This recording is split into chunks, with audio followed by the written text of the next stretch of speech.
live. The question I have is in the testimony of a number of the witnesses we've had, and of course in Mr. Clark's book, your Pentagon comes in for a lot of criticism for basically along two lines, the most important of which is that whenever there was an opportunity and a request for options, when the President requested options and so forth, the only thing the Joint Chiefs could come up with, the Pentagon could come up with, was either lob a few cruise missiles or the Normandy invasion.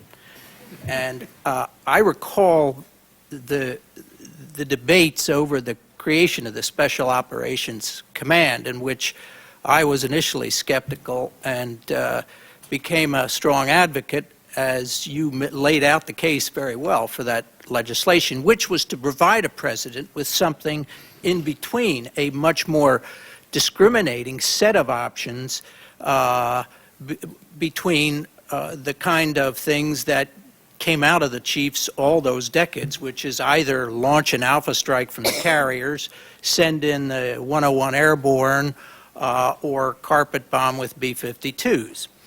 And yet, it seems that every time that the request was made for some set of options, at least this is the testimony we have, the alternative was always given, well, we can't invade Afghanistan, Congress will never do it, so the only thing we have is to fire a few cruise missiles. And clearly, as Senator Kerry was suggesting, there are lots of potential discrete options in between, like putting specialized special operations forces on the ground. Now, this is before, yes, it takes 13,000 today and they can't find him, but before the war in Afghanistan, there was a lot of, he was much more accessible.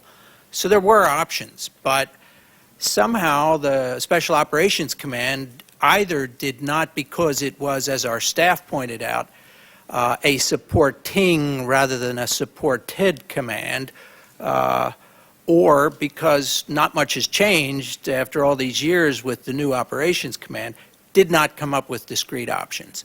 Why was that? And is Mr. Clark's criticism a valid one? Well, first I would take issue with the fact that the Joint Chiefs of Staff can only go from B-1 bombers or cruise missiles or the Normandy invasion. If you look at what took place in both Bosnia and Kosovo, Special Forces played a key role over there in terms of some of these operations. JSOC was always on tap to do whatever was reasonable to do. I would have to place my judgment a call in terms of, do I believe that the chairman of the Joint Chiefs, former commander of Special Forces Command, is in a better position to make a judgment about the feasibility of this than perhaps Mr. Clark? Now, I had to make that kind of a call. Was Richard Clark in a better position to say this has a greater chance of success, or General Shelton? I indicated that I relied upon the senior military advisor to me, the president of the National Security Team. I have no reason to in any way ever doubt that he was very straight with me and was not trying to rig the system so you only had one of two options. But rather, I think he always felt we are prepared to take action, to put special forces on the ground if there is a reasonable opportunity to achieve the mission. To do anything less than that, to put those young people at risk with the enormity of the task of that country, that size, with that many caves, with, by the way, the support of the Taliban and not the support of Pakistan, I'd have to question whether or not that was reasonable to do so. I did, and I supported the chairman saying this doesn't make a good deal of sense in terms of putting those young men's lives at risk when the potential for success is very limited, if not de minimis. You'll be pleased to know that he's even harsher on the CIA's capability and these kinds of I mean, everybody can be critical of, you can criticize the agency, criticize DOD. The real issue is what action do we take from here? Where are the fault lines? Where does fault lie? If you think that we were irresponsible in not putting a small unit into Afghanistan when you had virtually no support activities. For example, I mentioned those operations in Kosovo. They had incredible intelligence support just tens of miles away. Now you're going to put a small unit of special forces into Afghanistan where there is no intelligence support miles away, but thousands of miles away. What do you do in terms of search and rescue? This is something I know that you were concerned about, certainly as Secretary of the Navy. What about CSAR? If we lose one of our pilots or lose one of our people, you got to send in search and rescue. Well, how about refuelers for the C-130 gunships, et cetera? All of those factors are involved on the part of military planning. Do you just put special forces in and say, we know how good you are, go do the job, and good luck?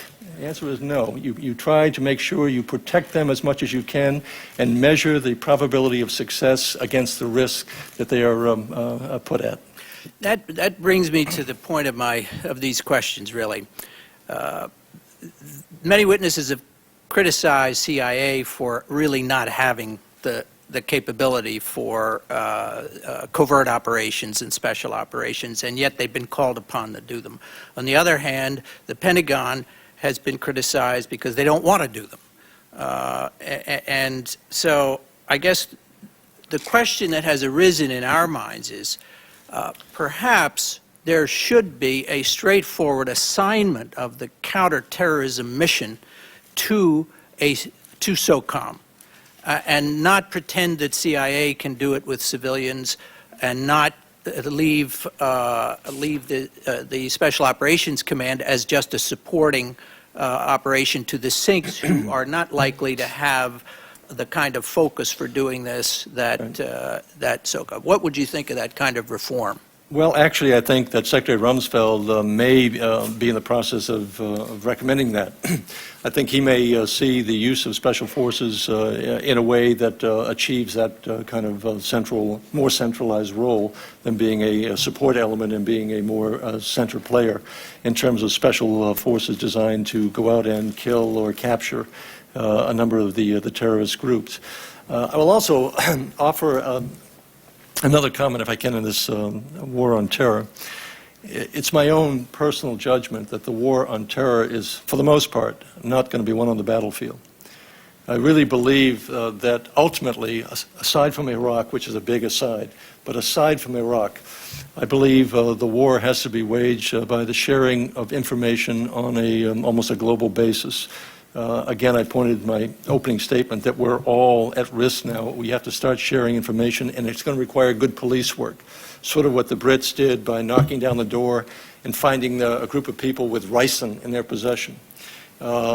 Sharing that kind of information and covert operations, police work, special forces, and ultimately, finally, the military option. But I think that that's really what's going to be required for the war against terror, and I think special forces being charged with a higher level of activity is probably warranted.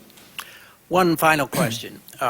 Another line of criticism from a fair number of our witnesses has been that in making decisions and recommendations from commanders for action of this type, that there has been a huge growth in the role of general counsel, shall we say, epitomized by the CENTCOM general counsel refusing to, or advising the SINC that he could not shoot at Omar because that would violate the assassination order. Just as a phenomenon, well, I know that didn't happen on your watch, but just as an issue, it seems to us time and time again, we see in interviews and queries that everyone seems to be afraid to move in the policy level, and particularly in the Pentagon, without having a CYA memo from the legal counsel. I was not aware of any inhibition or prohibition against the Pentagon taking action directed against Osama bin Laden or anyone else. There was no question in my mind that both the agency and the military had complete authority to take whatever lethal action was necessary. I never saw anything that would have inhibited that. Thank you.